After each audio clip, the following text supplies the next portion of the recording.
Life's not fair. Random people get rich because they're in the right place at the right time. People get millions of dollars because of a lucky moment, and there are millionaires out there who did nothing except buy Dogecoin when it was cheap. Everyone has their own path to $1,000,000, and most people spend their whole life trying to get there. But luckily, this video will teach you some shortcuts. Step 1. Let's make it clear. Do you want to become ultra rich, or do you just want to become financially free? You might think you want to get ultra rich, like 100 million plus net worth, but it's not as good as it seems. It's kind of like Monopoly. It's fun at first, watching your pile of cash grow and grow, and it's fun buying half the properties on the board and building hotels and houses everywhere, but after a while, you get to the end game. There's nothing left to buy, all you can do is cling to the money and hope you don't lose it, and either way, you end up spending half your turns in jail. On the other hand, just becoming a millionaire is easy enough where it doesn't require you to dedicate your entire life to chasing money.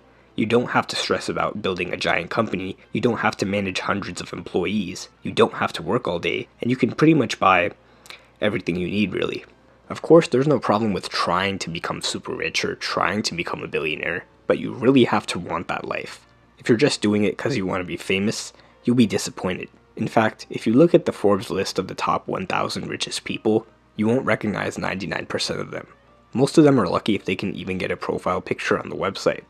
Step 2. Understand assets and liabilities. Here's the definition of a millionaire. Someone whose net worth is over $1,000,000. Your net worth is equal to your assets, which is the value of all the stuff you own, minus your liabilities, which is all the money you still owe to other people. An asset can be anything you have that's worth money, like a car, a gold bar, a pile of physical cash, cash in your bank account, a house that you own, your stocks, your Bitcoin, your $200 pressure washer.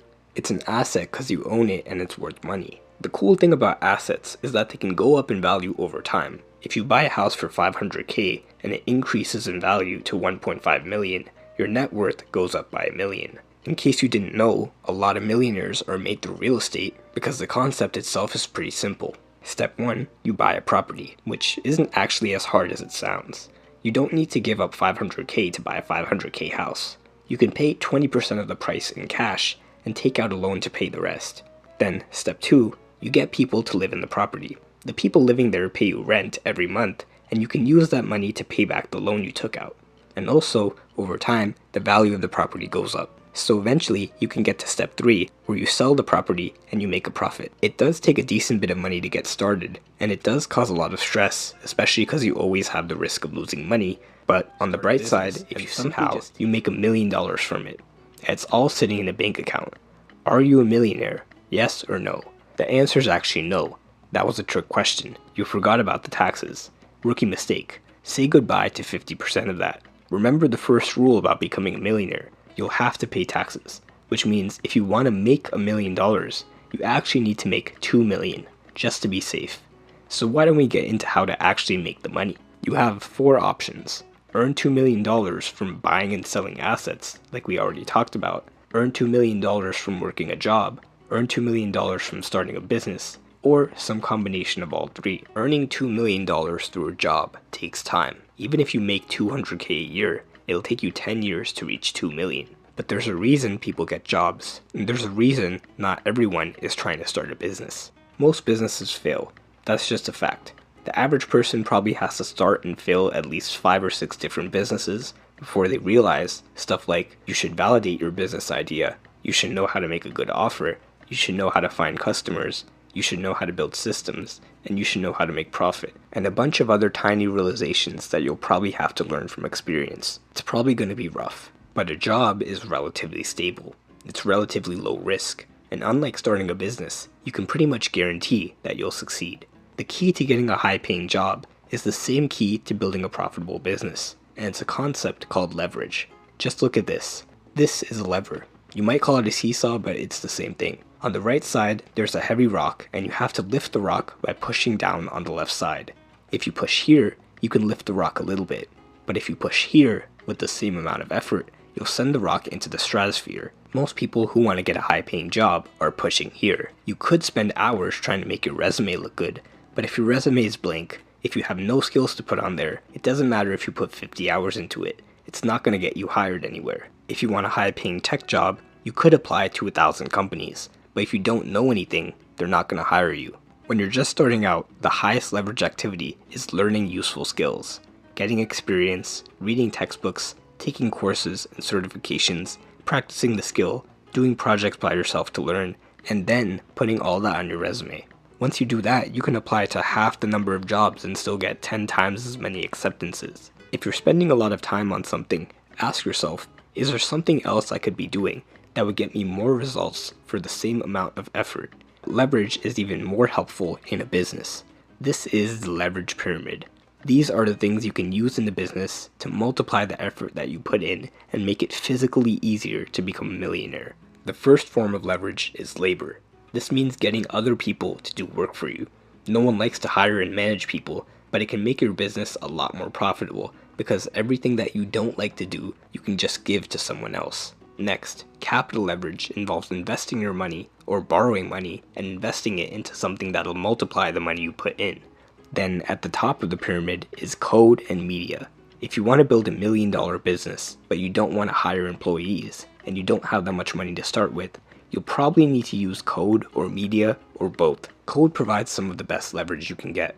It gets robots and computers to work for you for almost free, and they can even work while you sleep. So this could mean using AI or writing code or using apps to automate stuff instead of doing it manually. The last and most popular form of leverage, especially for a one-person business, is media. Media allows you to contact large amounts of people at once with whatever message you want. YouTube, Twitter, LinkedIn, Instagram, email, even Facebook. Pretty much every social media works for this. Instead of having to contact thousands of potential customers every day, you can just post content about your business on social media, and then the algorithm will figure out who to show it to.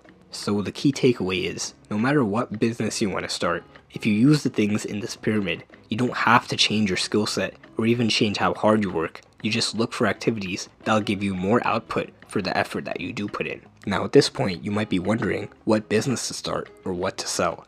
And the truth is, whether or not you own a business or work a regular job, all money is made by providing value. Don't chase money itself. The money will come if you provide value. So if you want someone to give you money, sell them a solution to their problem. If someone's getting bad grades, you sell them tutoring. If someone wants to lose weight, you sell them a diet plan. If someone has a crusty driveway, you sell them your pressure washing services.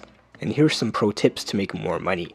The bigger the problem is, the more you can charge. If you're a diet coach, you can charge more for a 50-pound weight loss diet plan versus a 5-pound weight loss diet plan. It all depends on how you market it. The quicker you can solve the problem, the more you can charge. If you can promise someone they'll lose 50 pounds in 10 weeks, they'll be willing to pay a lot more than if the plan took 10 months. The easier you can make it for the customer, the more you can charge. If you tell someone they can lose 50 pounds in 10 weeks while still eating mac and cheese and ice cream, they'll be willing to pay a lot more than if you told them they had to eat only broccoli and lettuce for 10 weeks. If you can guarantee the problem will get solved, you can charge more. If you have proof that you helped 100 other people lose 50 pounds in 10 weeks, and you also offer a money-back guarantee if the diet plan doesn't work, you can charge a lot more than someone who doesn't have any proof or credentials. And finally, the more money your customer has, the more you can charge. Even if everything else is equal, you'll still make more money helping 41-year-old investment bankers lose weight than helping broke high school students. If you're selling something for $2, you have to sell it to 50,000 people a year to make $100K a year. If you have something that's $2,000, you only have to sell it to 50 people. And this often brings up the question, why not just find one really big business that's really rich and charge them $100K per year, and you just dedicate all your time to helping them and no one else? Indeed, this is one of the best ways to become a millionaire, and it's called getting a job.